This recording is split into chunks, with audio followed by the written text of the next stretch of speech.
Bonjour tout le monde, avec vous Linda Agdader.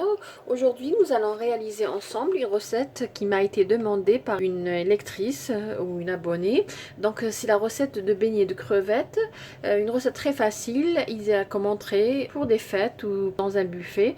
Donc c'est une recette très facile à réaliser. Donc pour cela j'aurai besoin à peu près de 300 g de crevettes. Elles sont cuites, ces crevettes nettoyées. J'ai laissé juste la queue afin de pouvoir réaliser mes beignets.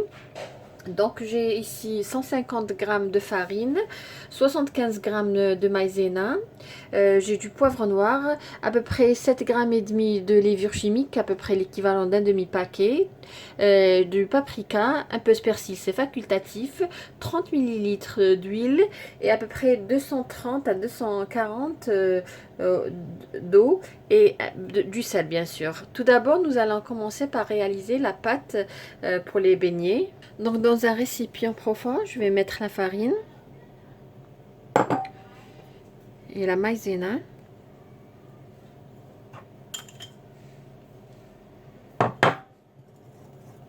Je vais bien mélanger. Je vais ajouter l'eau progressivement.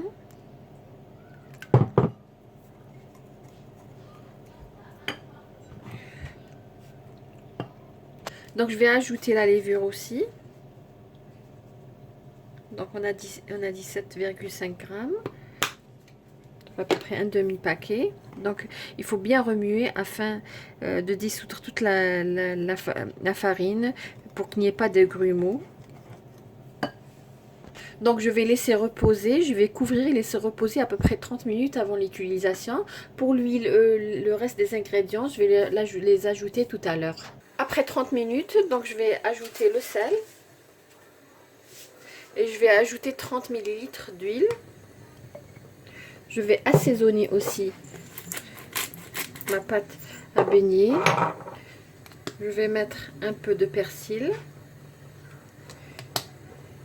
Et à peu près une demi-cuillère à café de paprika.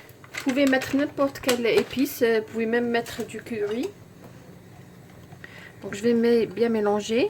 Entre temps, j'avais mis mes crevettes dans un petit jus de citron.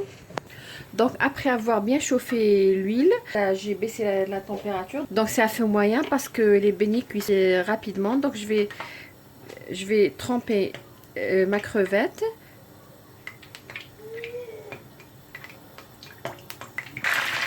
Donc trempez-les, égouttez pour enlever le surplus et mettre à peu près la cuisson, c'est de 3 minutes. Voici nos beignets de crevettes prêts. Comme vous voyez, une très belle dorure. La cuisson ne nécessite pas beaucoup de temps, 3 à 4 minutes. Très croustillant à l'extérieur et tendre à l'intérieur. Une recette facile à réaliser et qui ne demande pas beaucoup de temps. J'espère que vous avez aimé cette recette et que vous allez la réaliser. Si vous êtes nouvelle, n'oubliez pas de vous abonner et d'activer la cloche. Et si vous êtes déjà abonné, n'oubliez pas de cliquer sur j'aime et de laisser un petit commentaire. Sur ce, je vous dis merci et à la prochaine.